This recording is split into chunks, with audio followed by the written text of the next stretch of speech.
Hello and welcome back to another video on Darktide here on Broadside Gaming with me, Zug. So, I've had a few hours with the new update and I've been playing with the crafting system. I've come to a couple of realizations, to be honest. And what they are is that it seems Fat Shark have not really learnt from the mistakes they made in Vermintide 2. Which is the fact of it wasn't fun grinding for the red gear. That wasn't the fun bit. That was the irritating bit that nobody liked doing. The fun bit was running Legend and Cataclysm and the Chaos Wastes. Right? So what really confuses me is that they had all of this data. They have all this data. They went, oh, Chaos Wastes, you know, that was a big success because we took out the entire loot system. Like, it didn't matter what weapons you had, you'd go in there with anything and you just got random buffs and you played through and you just, you know, you did your best. And it was skill based mostly. You know, yeah, some of the boons you got in the Chaos Wastes, like Chain Lightning on crit, it could carry a run. You know, let's not fool ourselves. It could. The way they're doing loot in Darktide seems almost like they have taken a huge step back and gone, oh, what people like is randomly grinding gear and checking the shop on the hour every hour, which, by the way, we need to do because it is on the hour. So let's go get disappointed by the shop together, shall we? And it's just frustrating because, you know, they've had years and years of Vermintide and the feedback from that, and, you know, let's not pretend Darktide is just a 40k version of Vermintide. A much better version, yeah, granted. The combat's amazing. All the melee weapons feel like they've got a really good, solid hit to them. The gunplay is, I love it. Like, I really want to love this game. The combat's amazing. The atmosphere is absolutely awesome. The scenery is beautiful. It really captures the essence of 40k, in my opinion, of what it's like to be in a hive city. This is what I now imagine. But they then have this shit. And some people will say, it's like, oh, you know, you don't have to go after it. It's like, yeah, but if you want to be pushing the higher content and doing like damnation and whatever type of chaos wasty thing they add in the future, which they probably will, you know, they will. They can't afford not to. A power morn. We'll pick that up. We'll go play with that while we're talking about this. It just seems slightly ridiculous that the fact that they have all of these perks and blessings and all that shit on the weapons, and the modifiers. They seem to have just overcomplicated a system that didn't need to be overcomplicated. Like in Vermintide, a greatsword was a greatsword, and then you rolled it up, and it was a better greatsword. It didn't do less damage. It didn't, you know. What they should have done, in my honest opinion, is from, you know, grey to green to blue to purple to legendary, the stats just go up by a set modifier. So as you level it up, it gets better. Not that you start with a base imprint and then go up and, oh, look, the green one now does less damage than the grey one, and then the blue one is also shit. And it's like, why? Why have you done this? It just seems like an unnecessary treadmill that they've put in. They don't seem to understand the fact of the fun of the game is not playing this fucking hamster wheel of this weapon is 1% more. It's just irritating. The weapons should just be a flat modifier that go up as they go up in rarity. And I wouldn't mind if they tripled what it cost to upgrade each weapon, and they took out the fact that the more you upgrade. So I'll show you this, because I've been sitting here for a while trying to upgrade this. So this crappy relic I've got, it's not that great for a zealot.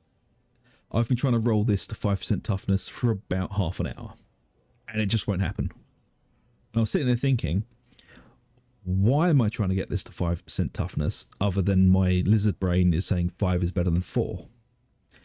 And then looking at the other perks on it of stamina, damage resistant to gunners, and 12% corruption resistance. The rest of this thing is shit anyway. So why am I trying to max this one thing out, that the only thing that I can change on it I'm trying to max out, when the rest of this is pretty trash anyway?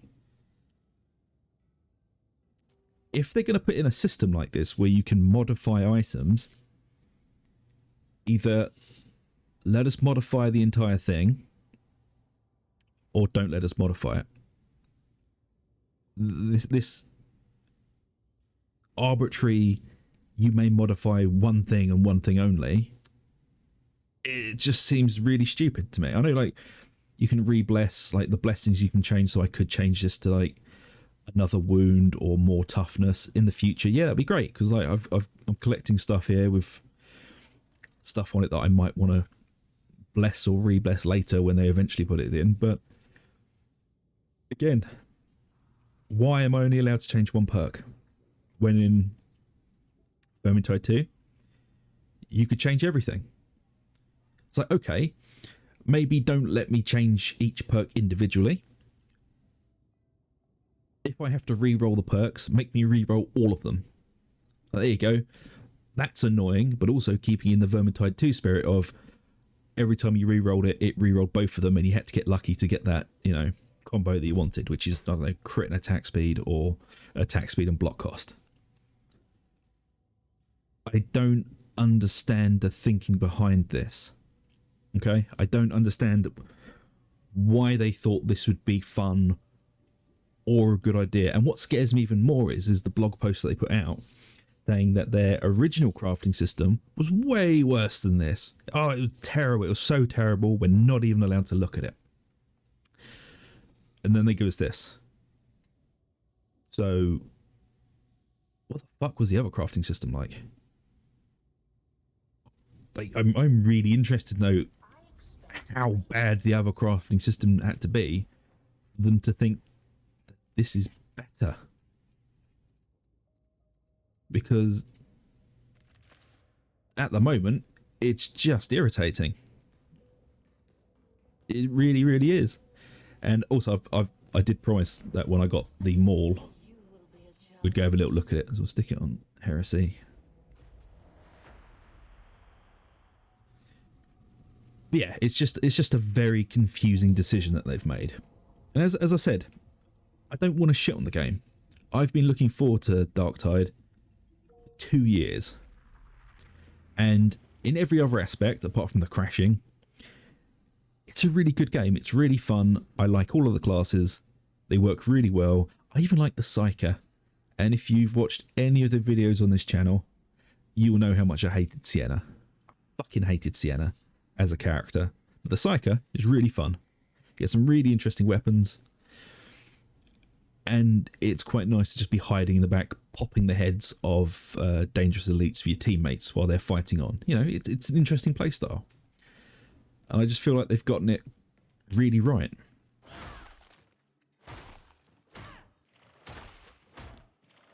Okay, just an interesting attack pattern. What's the special then?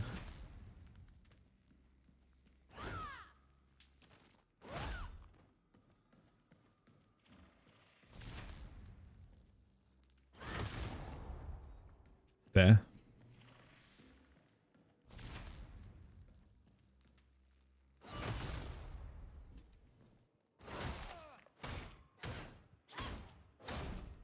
I mean, it's a bit of a weird weapon. I don't understand why they gave the Zealot another power hammer when it's already got the Thunder Hammer.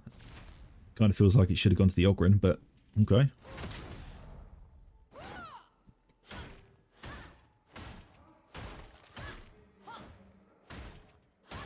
Yeah, it does what it does. Fair enough. It's, you know, it's not awful. I'm assuming that is an AoE. Sorry, I'm getting completely off topic here because I've got a new toy to play with. Let's try it. Is that an AoE? It is an AoE. Oh, interesting. Okay.